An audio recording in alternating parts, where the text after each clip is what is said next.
HIV, malaria ও যক্ষ্মার মতো প্রাণঘাতী রোগের ওষুধ এবং নবজাতকদের জন্য প্রয়োজনীয় চিকিৎসা সামগ্রী সরবরাহ বন্ধের উদ্যোগ নিয়েছে যুক্তরাষ্ট্রের প্রেসিডেন্ট ডোনাল্ড ট্রাম্প প্রশাসন।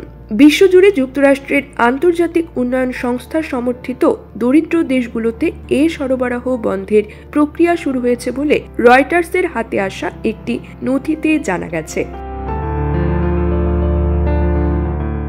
28 জানুয়ারি মঙ্গলবার থেকে ইউএসএআইডি এর সঙ্গে কাজ করা ঠিকাদার ও অংশীদার প্রতিষ্ঠানগুলো এমন নির্দেশনা পেতে শুরু করেছে। এর ফলে তাদের কার্যক্রম তাৎক্ষণিকভাবে বন্ধ করতে হবে। সূত্র জানায়, ট্রাম্পের 20 জানুয়ারি দায়িত্ব গ্রহণের পর থেকে সব উন্নয়ন সহায়তা এবং অর্থায়ন সাময়িকভাবে স্থগিত রাখা হয়েছে ও কার্যক্রমগুলো পুনর্মূল্যায়ন করা হচ্ছে।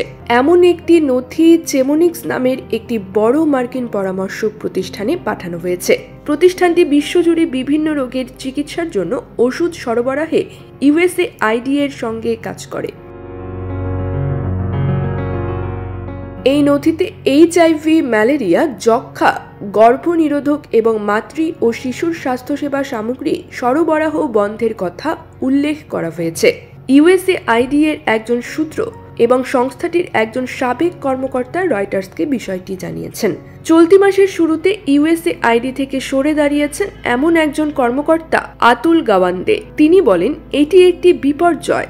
দাতব্য সংস্থা থেকে প্রাপ্ত ওষুধ দিয়ে 20 মিলিয়ন এইচআইভি আক্রান্ত মানুষ বেঁচে আছেন। এটি আজ থেকে বন্ধ হয়ে যাচ্ছে। মাছে ভাতে বাঙালি, আর সেই মাছ পেতে আসুন লন্ডন ফিশ নেটে। জি হ্যাঁ, ইস্টহ্যাম পুরাতন টাউন হলের সন্নিকটে আপনার প্রিয় মাছের সম্ভারে ভরপুর। আসুন, দেখুন, বাজার করুন ছোট বড় সব ধরনের মাছ। বাহ, একই ছাদের নিচে প্রয়োজনীয় সবকিছু পাওয়া যায়। এ বিষয়ে চেমোনিক্স ও ইউএসএআইডি রয়টার্সের মন্তব্যের অনুরোধে তাৎক্ষণিকভাবে সাড়া দেয়নি। গাওয়ান্দে বলেছেন, রোগীর চিকিৎসায় বিঘ্ন ঘটলে রোগীরা অসুস্থ হয়ে পড়ার ঝুঁকিতে থাকবে।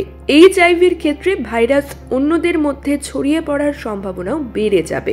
তিনি আরও জানান, অন্যান্য অংশীদার সংগঠনগুলো নোটিশ পেয়েছে, যার ফলে তারা তাদের হাতে থাকা ওষুধ সরবরাহ করতে পারবে না বা ইউএসএআইডি অর্থায়িত ক্লিনিকগুলো চালু রাখতে পারবে না।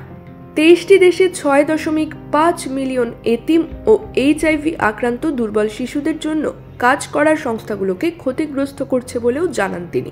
20 জানুয়ারি দায়িত্ব গ্রহণের দিন প্রেসিডেন্ট ট্রাম্প 90 দিনের জন্য বিদেশি উন্নয়ন সহায়তা স্থগিত করার নির্দেশ দেন।